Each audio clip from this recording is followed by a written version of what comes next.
ការយឺតអវកាសតែរកឃើញប្រព័ន្ធផ្កាយដ៏ប្លែកបំផុតមួយដែលមានតារាសរុបរហូតដល់6ដួងនិងស្ថិតនៅចម្ងាយរាប់ពាន់ឆ្នាំពន្លឺពីយើងក្រុមអ្នកវិទ្យាសាស្ត្រទើបតែបានប្រកាសឲ្យដឹងពីការរកឃើញប្រព័ន្ធផ្កាយដ៏ប្លែកបំផុតមួយ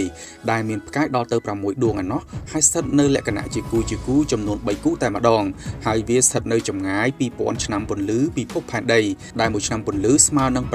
9.46 trillion គីឡូម៉ែត្រប្រព័ន្ធផ្កាយខាងលើនេះត្រូវបានដាក់ឈ្មោះសម្គាល់ឲ្យថា TIC 1687-89840 ឬយើងអាចហៅឲ្យងាយថា Castor ដោយត្រូវបានប្រទះឃើញតាមរយៈការប្រើប្រាស់ការយឺតអវកាសប្រមាញ់ភព Alien Test របស់អង្គការ NASA ក្នុងចំណោមផ្កាយទាំង6នោះមានផ្កាយ4ធ្វើគោចរនៅកន្លងចិត្តគ្នាខ្លាំងហើយប្រការនេះអាចធ្វើឲ្យភពទាំងឡាយដែលវិលជុំវិញពួកវាឆេះខ្ទេចប្រសិនបើវាមានវត្តមានមែនប៉ុន្តែផ្កាយពីរដួងទៀតហាក់រក្សាគម្លាតនៅឆ្ងាយល្មមពីគ្នាដែលអាចអនុញ្ញាតឲ្យមានវត្តមានភពនៅគូចរជុំវិញពួកវាបានអ្នកវិទ្យាសាស្ត្រអង្គការ NASA លោក Brian Powell ដែលដឹកនាំការស្រាវជ្រាវមួយនេះបានលើកឡើងថាប្រព័ន្ធផ្កាយនេះបង្ហាញវត្តមានដែលមិនគួរឲ្យជឿគ្រាន់តែមើលឃើញវត្តមានរបស់វាបានធ្វើឲ្យខ្ញុំផ្ទុះអារម្មណ៍ទៅហើយខ្ញុំចង់ជិះនាវាអវកាសមួយហើយទៅចតនៅជិតពួកវាហើយឃើញវាដោយភ្នែកខ្ញុំផ្ទាល់ក្រុមអ្នកវិទ្យាសាស្ត្របានចាត់ថ្នាក់ពួកវាជាចង្កោមតែម្ដងនោះគឺ Castor A ដែលមានផ្កាយ AA និង AB Castor B ដែលមានផ្កាយ BA និង BB និង Castor C ដែលមានផ្កាយ CA និង CB គូបញ្ជាក់ថាបើតាម NASA ប្រព័ន្ធផ្កាយដែលមានផ្កាយដល់ទៅ6ដួងបែបនេះមិនមានច្រើននោះឡើយនៅក្នុងចក្រវាឡខណៈប្រព័ន្ធផ្កាយខាងលើមានលក្ខណៈពិសេសបំផុតត្រង់ថាផ្កាយទាំង6នោះស្ថិតនៅក្នុងលក្ខណៈជាគូចំនួន3គូអ្នកវិទ្យាសាស្ត្រមិនទាន់ដឹងច្បាស់ថាប្រព័ន្ធផ្កាយ6ខាងលើនេះបានកកើតឡើងដោយរបៀបណាឡើយប៉ុន្តែពួកគេសង្ស័យថាប្រហែលជាផ្កាយ3ដំបូងកកើតឡើងមុនហើយក្រោយមកទើបផ្កាយគូរបស់វាលេចរូបរាងឡើងតាមក្រោយ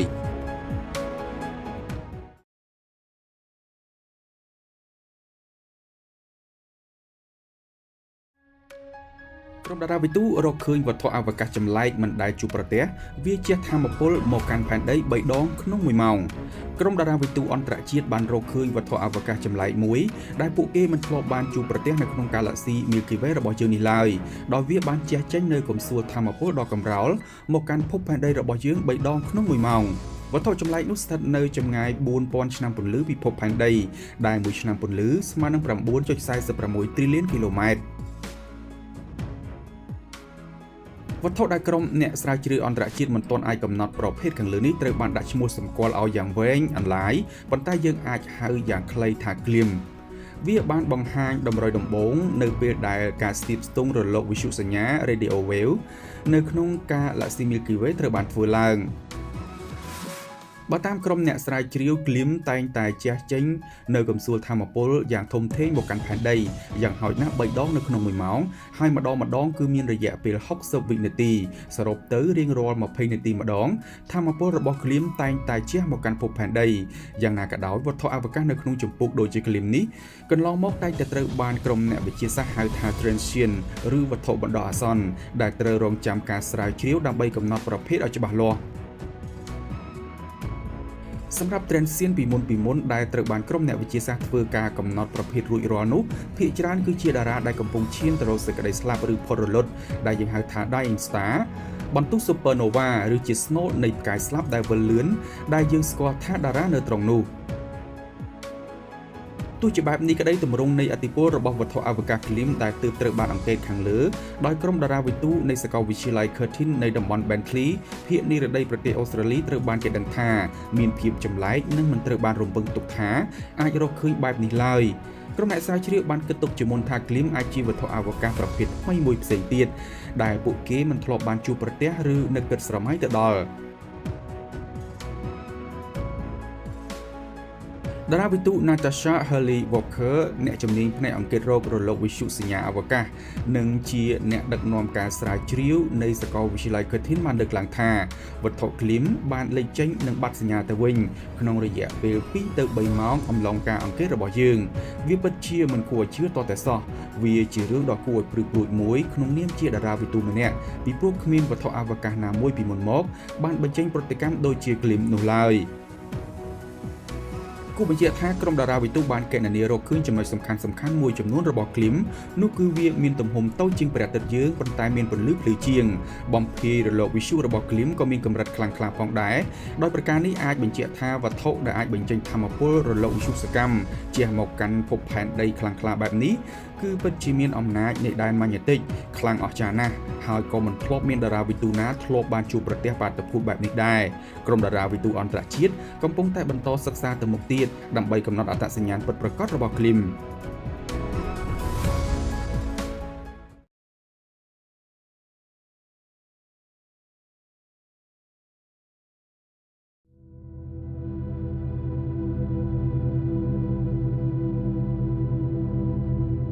មិនធ្លាប់មានក្រុមអ្នកវិទ្យាសាស្ត្រចាប់បានបាតុភូតពន្លឺដ៏ខ្លាំងអស្ចារ្យមកពីចម្ងាយ 5000 លានឆ្នាំពន្លឺនេះជាការបំបីកំណត់ត្រាថ្មីដោយប្រើប្រាស់ពេលតែមួយយប់ប៉ុណ្ណោះគណៈក្រុមអ្នកវិទ្យាសាស្ត្រនៅដើមខែមេសាឆ្នាំ2022នេះបានអង្កេតឃើញការជះចេញនៅពន្លឺដែលយើងហៅថា Mega Major ដ៏ខ្លាំងមហិមាស្ថិតនៅរយៈចម្ងាយឆ្ងាយបំផុតរហូតដល់ទៅ 5000 លានឆ្នាំពន្លឺពីភពផែនដី Mega Major គឺជារលកនៃពន្លឺ Light Wave ឬ Light Beamដ៏ខ្លាំងមហិមាមួយដែលកើតចេញពីបាតុភូតអវកាសជាច្រើនប្រភេទប៉ុន្តែពន្លឺដែលក្រុមអ្នកវិទ្យាសាស្ត្រទើបប្រទះឃើញក្តៅៗនេះគឺជាប្រភេទទូទៅមួយដែលបង្កើតឡើងដោយអាតូមអុកស៊ីសែនមួយនិងអាតូមអ៊ីត្រូសែនមួយក្រុមអ្នកវិទ្យាសាស្ត្របានសន្មតថា Mega Major ថ្មីចុងក្រោយនេះគឺជាការជះចេញនូវពន្លឺភ្លឺខ្លាំងបំផុតដែលគេមិនធ្លាប់បានជួបប្រទះពីមុនមកគូបញ្ជាក់ថាសម្រាប់ Mega Major ប្រភេទទូទៅខាងលើនេះគឺចង់សំដៅទៅលើពន្លឺដែលកើតចេញពីការបុកបញ្ចូលគ្នា collision រវាង Galaxy នានាហើយការស្ថិតនៅរយៈចម្ងាយ 5000 លានឆ្នាំពន្លឺនោះក៏មានន័យថាវាបានកើតមានឡើងកាលពី 5000 លានឆ្នាំមុនផងដែរទម្រាំពន្លឺនោះជះមកដល់ភពផែនដីយើងអ្នកវិទ្យាសាស្ត្រមួយរូបគឺលោក Jeremy Darling ដែលស្ថិតនៅក្នុងក្រុមដឹកនាំការសិក្សាអំពីបាតុភូតខាងលើមកពីសាកលវិទ្យាល័យ Colorado សហរដ្ឋអាមេរិកបានបកស្រាយថានៅពេលដែល Galaxy 2ដូចជា Galaxy Milky Way របស់យើងនិង Galaxy Andromeda ប៉ះទង្គិចគ្នាពន្លឺ beam នឹងជះចេញទៅកាន់ទីអវកាសនៅក្នុងរយៈចម្ងាយឆ្ងាយHydrogen Mega Major ប្រៀបបីដូចជាពន្លឺដ៏ភ្លឺចិញ្ចាចដែលប្រាប់ដំណឹងឲ្យយើងដឹងថាមានការប៉ះទង្គិចគ្នារវាង Galaxy ហើយតារាថ្មីកំពុងចាប់កំណើតនិងប្រហោងខ្មៅនានាកំពុងរីកធំធាត់តាមរយៈការលេបយកវត្ថុអវកាសនានាដែលស្ថិតនៅក្បែរខ្លួនប្រហោងខ្មៅទាំងនោះអ្នកវិទ្យាសាស្ត្រមួយរូបទៀតដែលចូលរួមដឹកនាំការសិក្សាខាងលើនេះផងដែរគឺលោកស្រី Hayley Roberts បានបញ្យល់បន្ថែមថា Mega Major ទាំងឡាយអាចកើតចេញមកបានក៏ដោយសារតែការប៉ះទង្គិចដ៏ខ្លាំងមហិមាជាទីបំផុតនៅក្នុងទីអវកាសនោះឯងសម្រាប់ការអង្កេតឃើញពន្លឺ Mega Major ខាងលើនេះក្រុមអ្នកវិទ្យាសាស្ត្របានប្រើប្រាស់បណ្ដាញ Telescope Miket ស្ថិតនៅប្រទេសអាហ្វ្រិកខាងត្បូងដោយវាមានបណ្ដាញចាប់រលកសញ្ញា receptor រហូតដល់ទៅ64គ្រឿងឯណោះបណ្ដាញ Telescope នេះអាចឲ្យក្រុមអ្នកវិទ្យាសាស្ត្រចាប់បានបាតុភូតនានាមកពីទីអវកាសគិតចាប់តាំងពីចក្រវាឡទើបមានអាយុមិនដល់ 5000 លានឆ្នាំ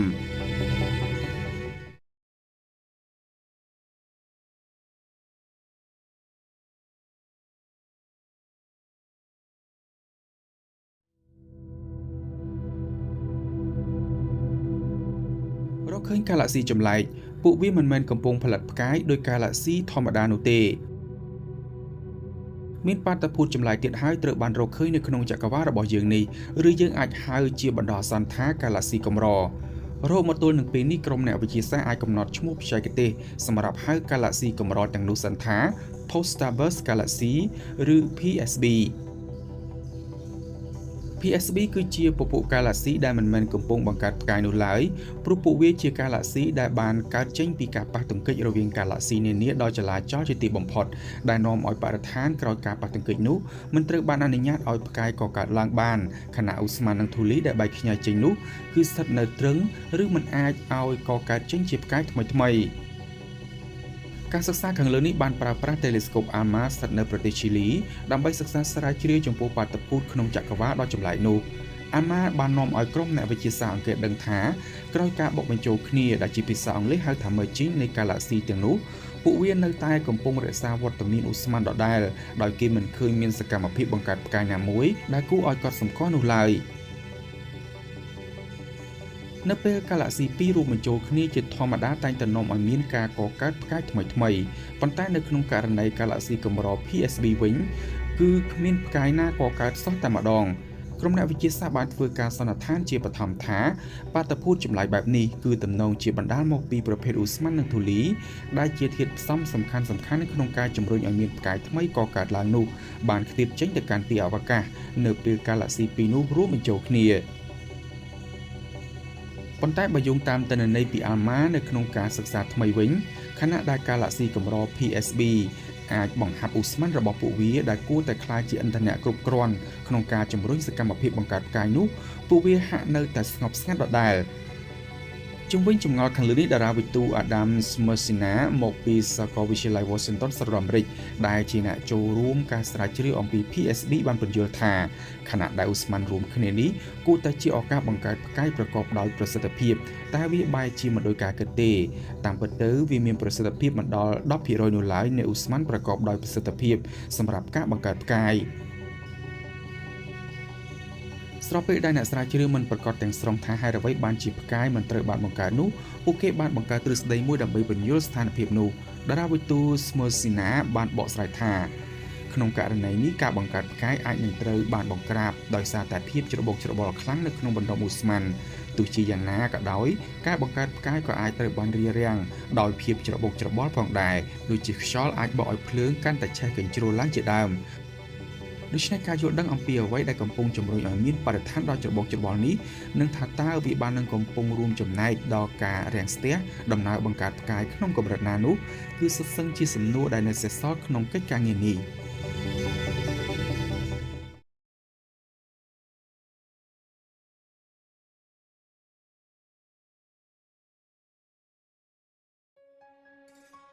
Telescope អវកាស Hubble ចាប់បានផ្កាយមួយដួងនៅរស់ក្រោយផ្កាយក្បែរវាផ្ទុះស្លាប់ដែលយើងហៅថា Supernova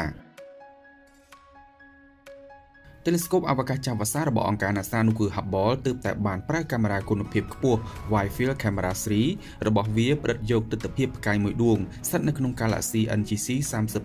3287ដែលមានចម្ងាយ47លានឆ្នាំពន្លឺពិភពផែនដីដោយវានៅតែអាចរក្សារូបរាងបានក្រោយការផ្ទុះផ្កាយជាដៃគូដែលជាផ្កាយភ្លុះរបស់វាមួយទៀតយ៉ាងកក្រើកជាធម្មតានៅពេលតារាធំមួយដួងឈានដល់វ័យកំណត់វាតែងតែផ្ទុះឡើងឬស្លាប់ដែលយើងហៅថា Supernova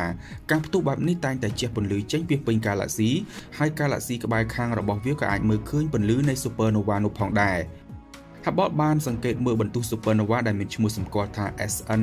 2013 GE ខាងលើនេះក្រោយពីវាបានថយចុះពន្លឺវិញសន្សឹមគិតចាប់តាំងពីឆ្នាំ2016យ៉ាងណាក៏ដោយនៅក្រោយការផ្ទុះនោះផ្កាយជាដៃគូដែលស្ថិតនៅក្នុង binary system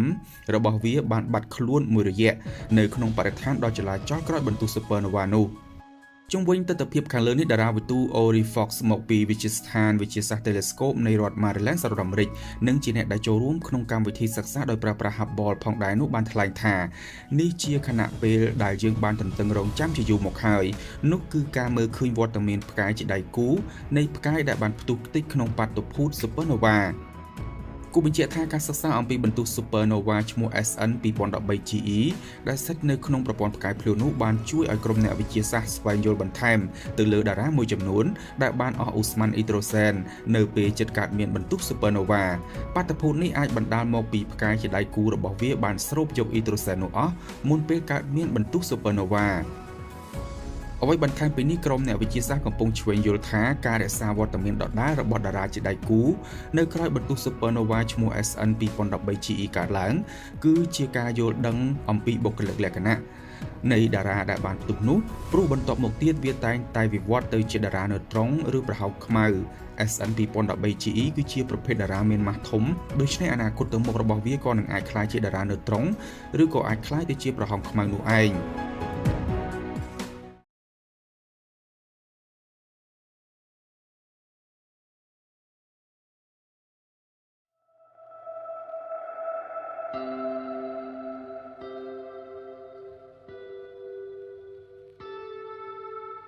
តារាវិទូប្រទះឃើញម្ដុំពពកធូលីឧស្ម័នចម្លែកចម្ងាយ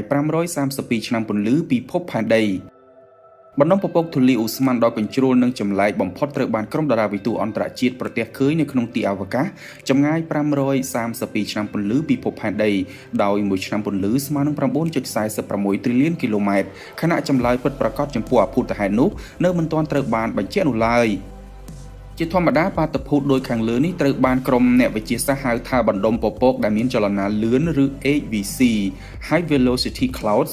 ដោយវាតែងតែកើតឡើងនៅតំបន់ដ៏ធំធេងនៃទីអវកាសបាតុភូតប្រភេទនេះងាយស្រួលអង្កេតឃើញក៏ព្រោះតែពួកវាតែងតែបញ្ចេញនូវចលនាលឿនជាងល្បឿននៃចលនារង្វិលរបស់ Galaxy Milky Way នេះទៅទៀត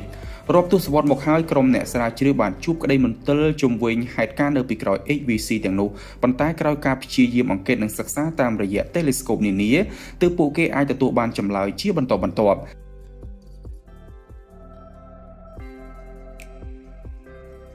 បើតាមតារាវិទូ John Smell មកពីសមាគមស្រាវជ្រាវទីអវកាសនៃក្រុមសាកលវិទ្យាល័យហៅកាត់ថា USRA នៅសហរដ្ឋអាមេរិកបានលើកឡើងថារយៈចម្ងាយគឺជាតម្រុយក្នុងការយល់ដឹងអំពីពពួក HVC ទាំងនោះអាចកំបាំងជាច្រើននៅទីអវកាសតែងតែត្រូវបានបកស្រាយនៅពេលយើងដឹងរយៈចម្ងាយពិតប្រាកដរបស់ពួកវាសម្រាប់បាតុភូត HVC ដែលត្រូវបានដាក់ឈ្មោះថា MI ស្ថិតនៅចម្ងាយ532ឆ្នាំពន្លឺពិភពផែនដីយើងនោះត្រូវបានគេសន្និដ្ឋានថាអាចជាកាកសំណល់នៃបន្ទុះ Supernova គឺជាមរណភាពនៃផ្កាយមួយកាលពី10000ឆ្នាំមុនហើយវាក៏បានបង្កើតចេញទៅជាតារាណឺត្រុងមួយផងដែរដោយនៅក្នុងរូបភាពដែលត្រូវបានច្នៃឡើងតាមកុំព្យូទ័រខាងលើនេះតាមពិតទៅតារាមួយដែលបានផ្ទុះនោះគឺស្ថិតនៅក្នុងប្រព័ន្ធផ្កាយភ្លោះមានឈ្មោះថា56 Ursae Majoris វាពិបាកនៅក្នុងការឲ្យក្រុមតារាវិទូអង្កេតព្រោះតែតារាជាដៃគូរបស់តារាដែលបានផ្ទុះនោះនៅតែរក្សាវត្តមានដដែលយ៉ាងណាក៏ដោយទាំងអស់នេះត្រឹមស្ថិតនៅក្នុងការសន្និដ្ឋានកម្រិតខ្ពស់ប៉ុណ្ណោះហើយក្រោយការសិក្សាបន្តទៀតនៅថ្ងៃមុខចម្លើយច្បាស់លាស់អាចនឹងត្រូវប្រកាសចេញ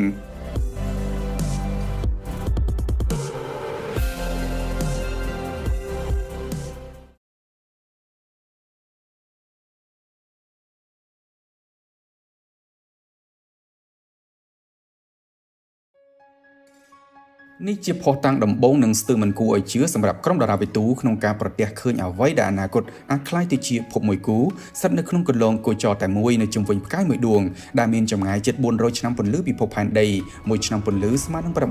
9.46 trillion គីឡូម៉ែត្រហើយរហស្សនាមរបស់ភពនោះត្រូវបានគេដាក់ឲ្យថា Trojan Planetលោកអ្នកមួយចំនួនប្រហែលជាមិនទាន់ភ្លេចនោះទេចំពោះផ្កាយ PDS 70ដែលមានភព PDS 70B និងភព PDS 70C ដែលសុទ្ធសឹងមានទំហំប្រហាក់ប្រហែលនឹងភពព្រហស្បតិ៍របស់យើងនោះតែពួកវាមានម៉ាស់ធ្ងន់ជាងភពព្រហស្បតិ៍ត្រូវបានរកឃើញគោចរជុំវិញប្រព័ន្ធផ្កាយដែលកំពុងរីកធំធាត់ប៉ុន្តែឥឡូវនេះភស្តុតាងថ្មីមួយទៀតបានលេចចេញមកហើយនោះគឺនៅក្នុងគន្លងគោចររបស់ភព PDS 70B នោះមានបណ្ដុំពពកធូលីនិងឧស្ម័នមួយទៀតដែលស្ថិតនៅជាមួយគ្នាផងដែរទិដ្ឋភាពដោយដែលបានរៀបរាប់ខាងលើត្រូវបានក្រុមអ្នកវិទ្យាសាស្ត្រអះអាងថាអាចជាភពមួយទៀតឬជាភពភ្លោះរបស់វាដែលកំពុងចាប់កំណើតឡើងនៅក្នុងគន្លងគោចរជាមួយភព PDS 70B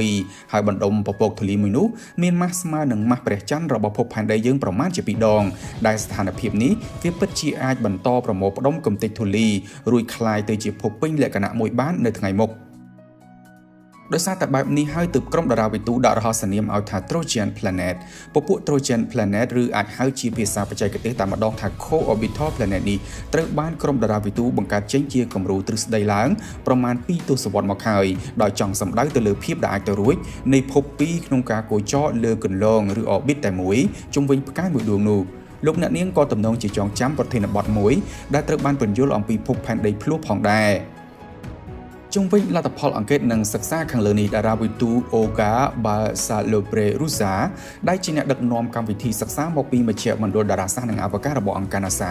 បានប្រាប់សារព័ត៌មាន Space ថាកន្លងមកប្រភេទភព Co-orbital Planet នេះប្រៀបបីដូចជាសត្វ Unicorn ដែលត្រឹមមាននៅក្នុងគំនូរជីវចលប៉ុណ្ណោះតែការពិតយើងមិនដែលបានឃើញពួកវានោះឡើយនេះជាលើកដំបូងហើយដែលយើងបានរកឃើញភស្តុតាងអំពី Co-orbital Planet នោះដែលជាបណ្ដុំធូលីអវកាសមួយមានម៉ាស់ស្មើនឹង2ដងនៃម៉ាស់ព្រះច័ន្ទយើងកំពុងប្រមូលផ្ដុំរូបរាងឡើងនៅក្នុងតំបន់ដ៏ត្រឹមត្រូវហើយនៅក្នុងគន្លងគោចរជាមួយគ្នានោះក៏មានភពក្មេងមួយទៀតស្រាប់ដែលកំពុងរីកធំធាត់ឡើងជាស្ដែង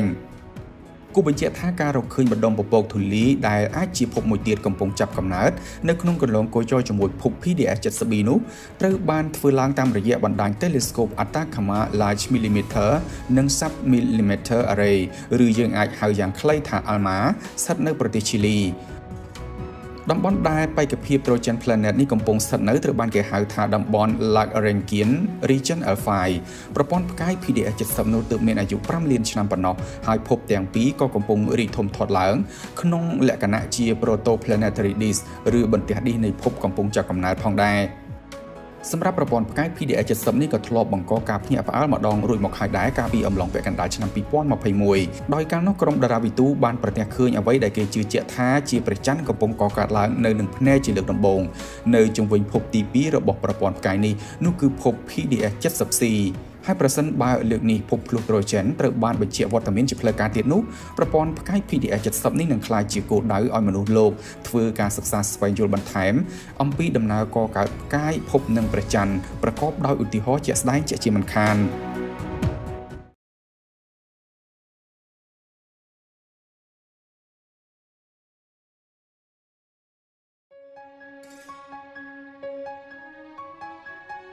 Telescope អវកាស Hubble អង្កេតការជះពន្លឺចម្លែកស្ថិតនៅចម្ងាយ 3000 លានឆ្នាំពន្លឺពីយើងនិងមិនទាន់ដឹងថាជាអ្វីឲ្យប្រកាសនៅឡើយទេ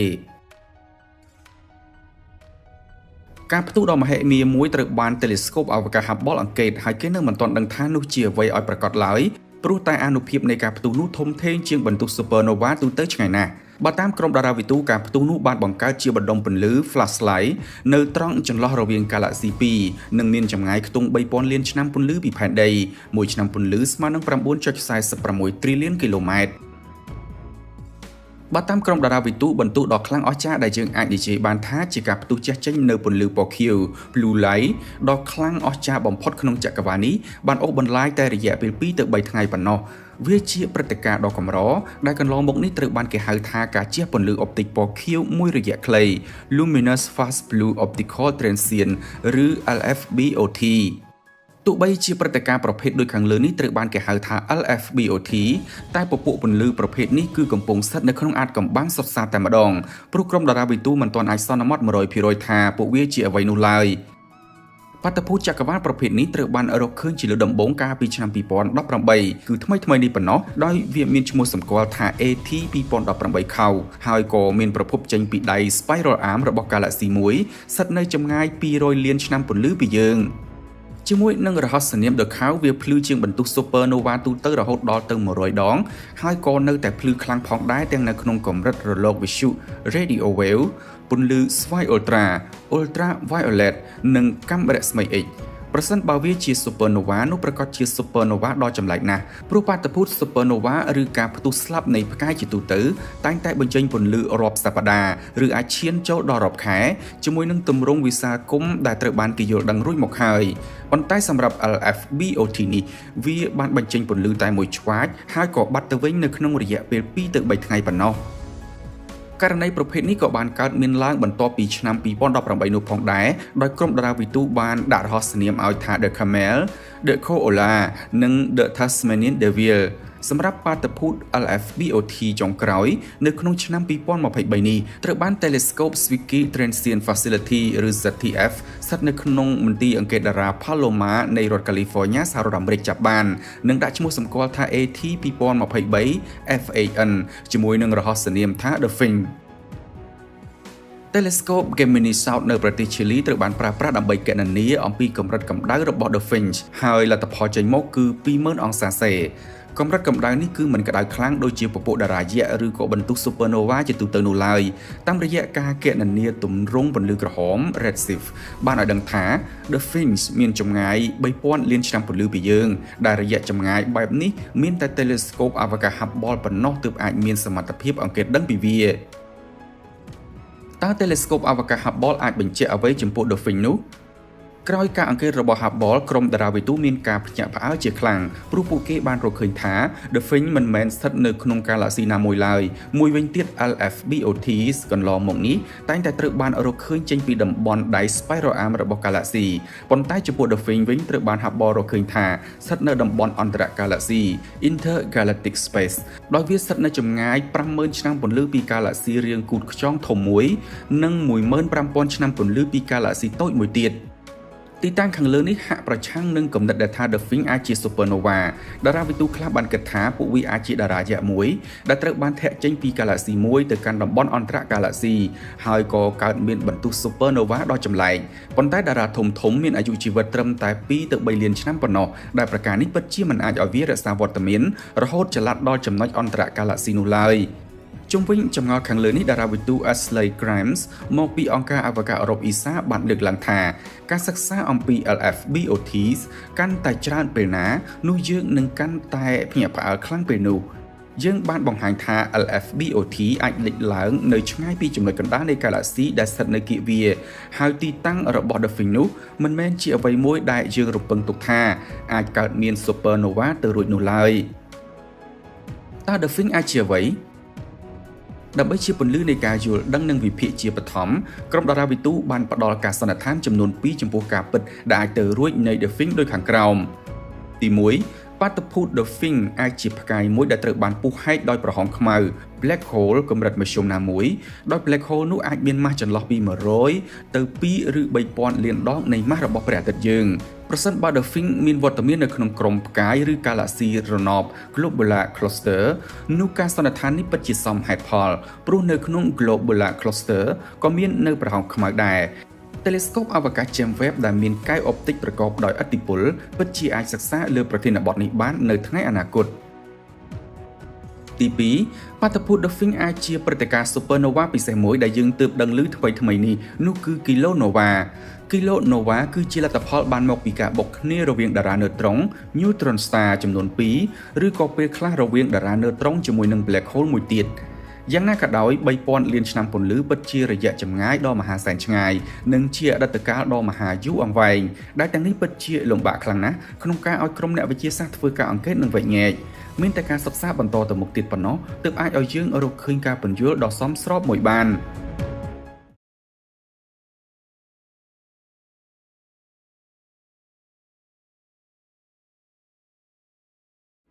Telescope ប្រមាញ់ភព Exoplanet របស់អង្គការ NASA នៃសហរដ្ឋអាមេរិកនោះគឺ TESS ទើបតែបានឆ្លុះឃើញភពចំនួន3គោចរនៅក្នុងប្រព័ន្ធផ្កាយភ្លោះ Twin Stars ឬ Binary Star System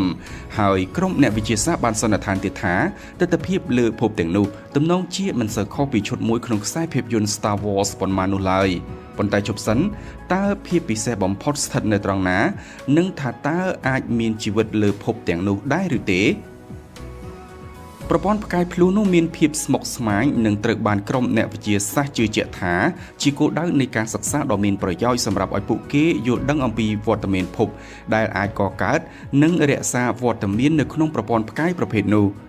យើងធ្លាប់យល់ដឹងរឿងមិនច្បាស់លាស់ជាច្រើនអំពីប្រព័ន្ធផ្កាយភ្លុះបែបនេះដោយពីមុនក្រុមអ្នកវិទ្យាសាស្ត្រខ្លះបានជឿជាក់ថាកម្រមានឬមិនអាចមានវត្តមានភពទៅរួចឡើយនៅក្នុងប្រព័ន្ធផ្កាយភ្លុះហើយមូលហេតុគឺទៅលើកម្លាំងទំនាញដ៏ស្មុគស្មាញរវាងផ្កាយជាដៃគូដែលជា Binary Star System ហើយអាចច្រានភពចេញពីគន្លងគោចរឬរារាំងដល់ពន្លកនៃភពដែលអាចកកើតឡើងប៉ុន្តែឧទាហរណ៍ជាបន្តបានលេចចេញមកហើយនៅពេលនេះគឺប្រព័ន្ធផ្កាយភ្លុះខាងលើដែលមានឈ្មោះថា TOI 2267ជាផ្កាយភ្លុះដែលទ្រទ្រង់ភពដល់ទៅ3ឯណោះខណៈវាកំពុងផ្ដល់ក្តីរំភើបខ្លាំងជាងផ្កាយភ្លុះស្ថិតនៅក្នុងកំណត់ត្រាមុនទៅទៀត TOI 2267ស្ថិតនៅចម្ងាយ190ឆ្នាំពន្លឺពីភពផែនដី1ឆ្នាំពន្លឺស្មើនឹង 9.46 trillion គីឡូម៉ែត្រភាពយន្ត Star Wars នៅតែដកជាប់ក្នុងអារម្មណ៍យើងផ្អាករឿងវិទ្យាសាស្ត្រពិតនេះបន្តិចសិនហើយងាកមកស្រមើស្រមៃចំពោះរឿងប្រឌិតបែបវិទ្យាសាស្ត្រដ៏ពិសេសមួយវិញនោះគឺខ្សែភាពយន្ត Star Wars ដែលត្រូវបានដាក់បញ្ចាំងដំបូងកាលពីទសវត្សរ៍1970ព្រោះក្រុមអ្នកវិទ្យាសាស្ត្រជឿជាក់ថាភពណាមួយក្នុងចំណោមភពទាំង3ដែលទើបត្រូវបានរកឃើញនៅក្នុងប្រព័ន្ធ TOI 2267នោះអាចមានទិដ្ឋភាពថ្ងៃលិចមិនសូវខុសពីភពប្រឌិតឈ្មោះ Tatooine ដែលតួអង្គឈ្មោះលោក Skywalker ឈរទស្សនាថ្ងៃលិចនោះឡើយ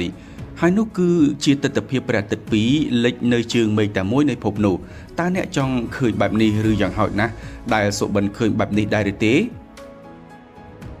នេះជាកំណត់ត្រាថ្មី អូខេស្រមើស្រមៃប៉ុណ្ណឹងសិនបានហើយឥឡូវយើងងាកមកកាន់រឿងវិទ្យាសាស្ត្រពិតយើងវិញដោយភពទាំង3របស់ប្រព័ន្ធផ្កាយភ្លោះ TOI 2267នោះសុទ្ធសឹងតែមានទំហំប្រហាក់ប្រហែលនឹងផែនដីយើងអ្វីដែលពិសេសបំផុតនោះគឺផ្កាយទាំងពីរ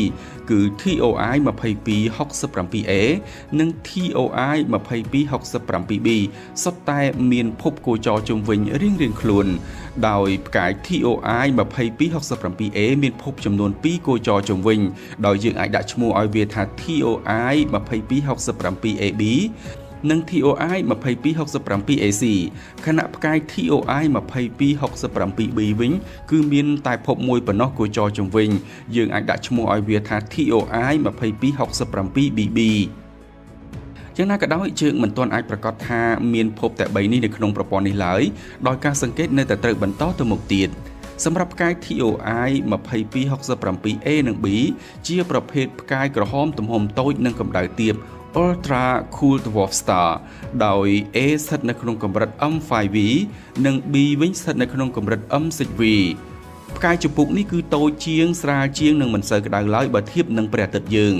TOI 2267A និង B នោះមានគម្លាតត្រឹមតែ 8AU ឬស្មើនឹង150លានគីឡូម៉ែត្រគុណនឹង8ដោយស្មើនឹង1200លានគីឡូម៉ែត្រពីគ្នាប៉ុណ្ណោះដូច្នេះការមានភពគោចរជុំវិញផ្កាយរៀងៗខ្លួនខណៈពួកវាកំពុងស្ថិតនៅជាផ្កាយភ្លោះក្នុងគម្លាតត្រឹមតែ 8AU ពីគ្នាបែបនេះទៀតគឺពិតជាប្រព័ន្ធដ៏មមាញឹកនិងប្រទាក់ក្រឡាបំផុតដែលយើងមិនធ្លាប់បានជួបប្រទះឡើយពីមុនមកឬមិននឹកស្មានថាមានឱកាសដែល James Webb ត្រូវបន្តវេនTelescope អវកាស TESS គឺជាអ្នកដែលបានរកឃើញភពទាំង3ខាងលើនេះប៉ុន្តែយើងមិនទាន់អាចដឹងថាក្នុងចំណោមភពទាំង3នោះអាចមានភពណាមួយទ្រទ្រង់ជីវិតបានដែរឬមួយក៏អត់នោះឡើយប្រសិនបើការសិក្សាបន្តកំណត់បានភពដែលស្ថិតនៅក្នុងតំបន់អំណោយផលដល់ការកកើតជីវិត Habitable Zone នោះតួនាទីបន្តនឹងត្រូវទម្លាក់ទៅលើ Telescope អវកាស James Webb មិនខានពិតណាស់ទោះបីជាមានឬគ្មានភពស្ថិតនៅក្នុង Habitable Zone របស់ផ្កាយ TOI 2267A និង TOI 2267B ក៏ដោយក៏ James Webb នៅតែអាចឆ្លុះភពទាំងនោះដើម្បីឆ្វេងយល់អំពីសមាសធាតុផ្សំនៅក្នុងបរិយាកាសដែលអាចមានជុំវិញភពទាំងនោះបានខណៈក្រុមអ្នកវិទ្យាសាស្ត្រក៏ទំនងជាចង់ដឹងថាតើបរិយាកាសនៃភពដែលមានផ្កាយរះម្ដងដល់ទៅ2នោះខុសប្លែកពីផែនដីឬភពនានាក្នុងប្រព័ន្ធព្រះអាទិត្យយើងបែបណាខ្លះ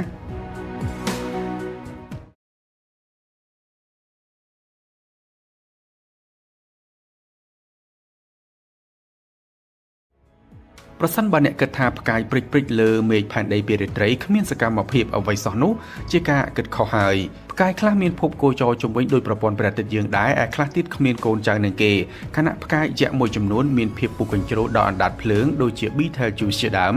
និងប្រព័ន្ធផ្កាយមួយដែលយើងអាចមើលឃើញបានបង្កើតនៅបាតុភូតពិសេសមួយបែបដែលប្រិមិត្តខ្លះទំនងជាមិនដែលធ្លាប់បានដឹងឮនោះឡើយនោះគឺផ្កាយគ្រាស Star Eclipse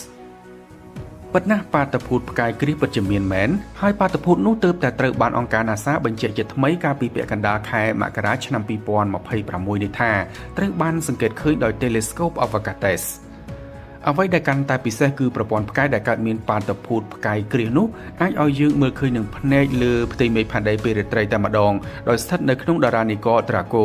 ឬ The Dragon ការពិតមិនដូចអ្វីដែលយើងមើលឃើញករណីនេះមិនសូវខុសពីផ្កាយយក្សក្រហម Betelgeuse នោះឡើយដោយផ្កាយដូចដែលត្រូវបានរៀបរាប់នៅខាងដើមអត្ថបទនេះមានឈ្មោះថា Alpha Draconis ឬ Tuban ជាភាសាអារ៉ាប់មានន័យថាសត្វពស់ធំហើយក៏ត្រូវបានគេស្គាល់ថាជាតារាខាងជើង North Star អស់កាលជាង 4700 ឆ្នាំមកហើយ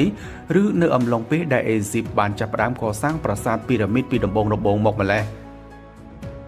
ប្រសិនបើមើលទៅផែនទីនៃតារានិករ Draco ឬតារានិករនាគនោះផ្កាយ Alpha Draconis ស្ថិតនៅត្រង់តំបន់កន្ទុយនាគតែម្ដងហើយវាជាផ្កាយភ្លឺបំផុតលំដាប់លេខ4នៅក្នុងតារានិករ Draco នោះ